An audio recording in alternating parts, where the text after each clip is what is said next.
Hello everyone, আসসালামু আলাইকুম। আশা করি সবাই অনেক ভালো আছো। টেবিল টিউটর ইউটিউব চ্যানেলে লজিক ফাংশন সরলীকরণ পাঠের 42তম ক্লাসে সবাইকে স্বাগতম।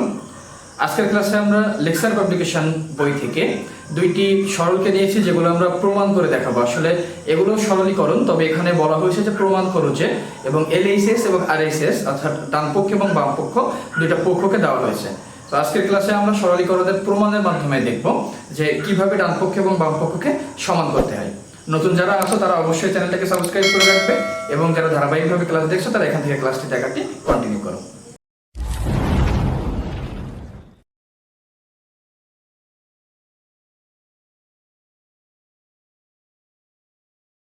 দেখো, লেকচার পাবলিকেশনের বইতে যে দুইটি সরলকে দেওয়া হয়েছে তার প্রথমটাকে বলা হচ্ছে কি, এক দাগে যেটা আছে a0 bc0 plus abc0 plus bc0 d, একটা সরলীকরণ দেওয়া আছে যার সমান বলা হচ্ছে b0c। এই সরলীকরণটাকে প্রমাণ করে দেখতে হবে। তো প্রথমে আমরা LHS দিয়ে মানটাকে লিখে নেই। LHS a0 bc0 plus a bc0 plus bc0 d। আমরা সমীকরণটাকে তুলে দিলাম। এখন আমাদের যে কাজটা হবে, প্রথমত দেখতে হবে যে এর মধ্যে কোনো মৌলিক সূত্র আমরা পাই কিনা। বাট ফার্স্ট পর্যায়ে আমরা যদি দেখি, এর ভিতরে কিন্তু একটাও মৌলিক সূত্র নাই। তো এখন আমরা যে কাজটা করব, যেহেতু মৌলিক সূত্র নাই, সুতরাং দেখবো যে এখানে আসলে কমন নিয়ে কোনো সূত্র তৈরি করা যায় কিনা। তো ফার্স্ট আমরা সবগুলোকে যদি একটু খুব ভালোভাবে দেখি, এখানে আছে a0 bc0, এখানে আছে a bc0। তার মানে কি হচ্ছে, এখানে a0 এর আমরা মিল পাচ্ছি না, কিন্তু bc0 এর মধ্যে কিন্তু আমরা মিল পাচ্ছি। তৃতীয়টা যদি দেখি তাহলে bc0 d, অর্থাৎ কি হচ্ছে, তিনটার মধ্যেই b এবং c0 টা কমন যাচ্ছে। সো আমরা তিনটা জায়গা থেকে এখন b এবং c0 টাকে কমন নিব। তাহলে তিনটা জায়গা থেকে যদি আমরা bc0 টাকে কমন নেই, তাহলে প্রথমে a0 bc0 থেকে bc0 কমন নিলে মান থাকে a0, প্লাস a bc0 থেকে যদি আমরা bc0 কে কমন নেই তাহলে মান থাকে a, প্লাস bc0 d থেকে যদি আমরা bc0 কে কমন নেই তাহলে মান থাকে d। খুবই সিম্পল বিষয়। তিনটা জায়গা থেকে আমরা bc0 কে কমন নিয়ে নিলাম, এবং bc0 কে কমন নেওয়ার ফলে যে মানটা আসতেছে সেই মানটি কি হচ্ছে a0 plus a plus d। আমরা এই জায়গাতে যে বিষয়টা লক্ষ্য করতে পারবো, এখানে কিন্তু আমাদের একটা মৌলিক সূত্র চলে এসেছে। কোন সূত্র যদি একটু মার্ক করি, তাহলে a প্লাস a0। তো আমরা কি জানি, a plus a0 equal two মান কিন্তু 1। সো আমরা এখানে মৌলিক সূত্রের মানটা পরবর্তী লাইনে দিয়ে দেব। So bc0 into a plus a0 equal to 1 plus d, অর্থাৎ যে dটা ছিল dটাকে আমরা লিখে দিলাম। এই লাইনে আসার পরে দেখো 1 প্লাস d, এটিও কিন্তু একটা মৌলিক সূত্র। কারণ আমরা কি জানি, a প্লাস 1 এর সূত্র আছে a প্লাস 1 ইকুয়াল টু 1। যেহেতু a প্লাস 1 ইকুয়াল টু 1, সুতরাং আমরা কি বলতে পারি যে d প্লাস 1 ইকুয়াল টু 1 হবে। সো পরবর্তী লাইনে bc0 into d plus 1 equal to 1। এখন 1 এর সাথে যা কিছু গুণ হয় মান ছেড়ে থেকে যায়। সো bc0 এর সাথে যখন 1 গুণ হচ্ছে, মান সেই bc0 ই থেকে যাচ্ছে, অর্থাৎ কোনো পরিবর্তন ঘটতেছে না। সো bc0, দেখো এইটা কিন্তু আমার রাইট হ্যান্ড সাইড, অর্থাৎ আমি কি বলতে পারি ইজ ইকুয়াল টু RHS। অতএব LHS ইকুয়াল টু RHS। যেহেতু আমাদেরকে প্রমাণ করতে বলছে, সো আমরা প্রুফ লিখতে পারি, যখন দেখাইতে বলবে তখন আমরা শো এটা লিখে দিলে হয়ে যাচ্ছে। সো আশা করি প্রথমটা ক্লিয়ার হয়েছে। আমরা 2 নম্বরটা দেখব।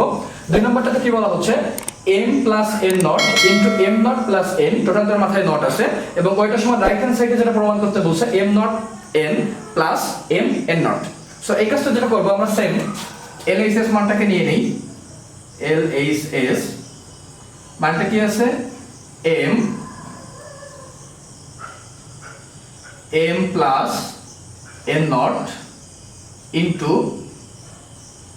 m নট প্লাস n, টোটালটার মাথায় নট। সো দেখো, সরাসরি যেহেতু সূত্র নাই, তাহলে আমরা টোটালটার মাথায় নট থাকলে আমরা কি করতে পারি, ডিমর্গানের সূত্র অনুযায়ী ভাঙতে পারি। ডিমর্গানের সূত্র বলতে কোনটাকে বোঝানো হচ্ছে, যদি যোগের উপরে নট থাকে তাহলে সেটা ভাঙলে গুণ হয়ে যাবে, এবং যদি গুণের উপরে নট থাকে তাহলে সেটাকে ভাঙলে যোগ হয়ে যাবে। সো আমরা এই যে দুইটা ব্র্যাকেট দেখো, m প্লাস n নট এবং m নট প্লাস n, এই দুইটা ব্র্যাকেটের মাঝখানে কিন্তু গুণ আছে। সো আমরা গুণের উপর থেকে নটটাকে ভাঙবো। যদি গুণের উপর থেকে নট ভাঙি তাহলে এখানে কিন্তু যোগ হয়ে যাচ্ছে, এবং নটটা দুই পাশে সমান ভাগে ভাগ হবে। সো আমরা যে কাজটা করব, m প্লাস n নট টোটালটার মাথায় নট, যোগটা ভেঙে গুণ হয়ে গেল into m not plus n। মূলত আমরা এখানে যে সূত্রটা কাজ করেছি, আমরা যদি মনে করি সূত্রটা পাশে একটু লিখি, তাহলে আসলে কাজটা কি হচ্ছে, a ইনটু b, তার উপর থেকে যদি নট থাকে তাহলে এটা হচ্ছে কি a not plus b not. আমরা এই সূত্রের কাজটা করলাম, মানে মেইনলি এখানে যে কাজটা আমরা দেখাতে চেয়েছি যে গুণ, সেই গুণের উপর থেকে নট ভাঙছে, তাহলে এটাকে যদি আমরা a ধরি, দেখো a নট আছে, এবং এটাকে যদি আমরা b ধরি তাহলে b নট আকারে আছে। দ্বিতীয় লাইনে আসার পরে এখানে যে কাজটা আমরা দেখতেছি, এখানে আমরা কি করতে পারি, দেখো আবারও আছে যোগের উপরে নট। সো যোগের উপরে নট থাকলে আমরা কি ডি মর্গানের সূত্র আছে অ্যাপ্লাই করব, করে ভাঙার পরে এখানে আসলে গুণ হয়ে যাবে। সো আমরা যে কাজটা করতে পারবো এখানে দেখো m নট, যোগটা ভাঙলে গুণ হয়ে যাচ্ছে ইনটু n ডাবল নট, যোগ থেকে গেল, দেন m এর একটা পার্সোনাল নট প্লাস ভাগের একটা নট পাচ্ছে ইনটু n এর উপরে নট। অর্থাৎ এখানে আমরা ডি মর্গানের সূত্রটাকে ইউজ করলাম, এবং এখানে যেটা করছি আমরা সেটা যোগের সূত্র, অর্থাৎ যোগের উপর থেকে নট ভাঙতেছে, নটটা দুই পাশে সমানভাবে ভাগ হচ্ছে এবং মাঝখানে যোগের পরিবর্তে গুণ চলে আসছে। দেখো এখানেও যোগের পরিবর্তে গুণ আসছে, এখানেও যোগের পরিবর্তে গুণ আসছে।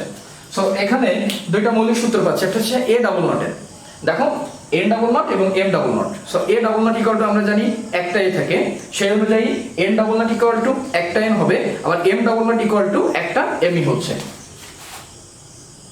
সো পরবর্তী লাইনে m not n double not equal to n plus m not, তো m নট মানে m এর মাথায় ডাবল নট আছে, এটা হচ্ছে m হচ্ছে, এবং n এর মাথায় যে নট ছিল নটটাকে আমরা রেখে দিচ্ছি। দেখো m not n plus m n not, যেটাই ছিল আমাদের রাইট হ্যান্ড সাইড, অর্থাৎ আমরা যে অ্যানসারটাকে চাচ্ছিলাম সেই অ্যানসারটা কিন্তু এখানে চলে আসছে। সো আমরা লিখতে পারি কি equal to right hand side, অতএব l H S equal to R H S. যেহেতু আমাদের প্রমাণ করতে বলছে, সো আমরা প্রুফ লিখে দেব, বা সরলীকরণ যখন খ বা ঘ দাগে যদি পড়ে বা গ দাগে যদি আসে, তো প্রশ্নটা ঠিক যেভাবে দেখাইতে বললে যে দেখানো হলো, বা প্রমাণ করতে বললে প্রুফ, যেভাবে লিখতে বলবে ঠিক সেভাবে আমরা শেষে লিখে দেব।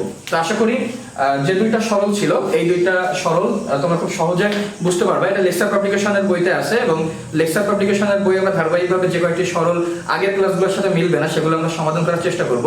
তো নতুনদেরকে আবারও বলছি, অবশ্যই চ্যানেলটাকে সাবস্ক্রাইব করে রাখবে, যে কোনো ভিডিও সাথে সাথে পেয়ে যাও। এবং যারা ধারাবাহিকভাবে ভিডিও দেখছো, যদি ভালো লাগে অবশ্যই কমেন্ট করে জানাবে, এবং নিজের বন্ধুদের মাঝে ভিডিওগুলো শেয়ার করবে।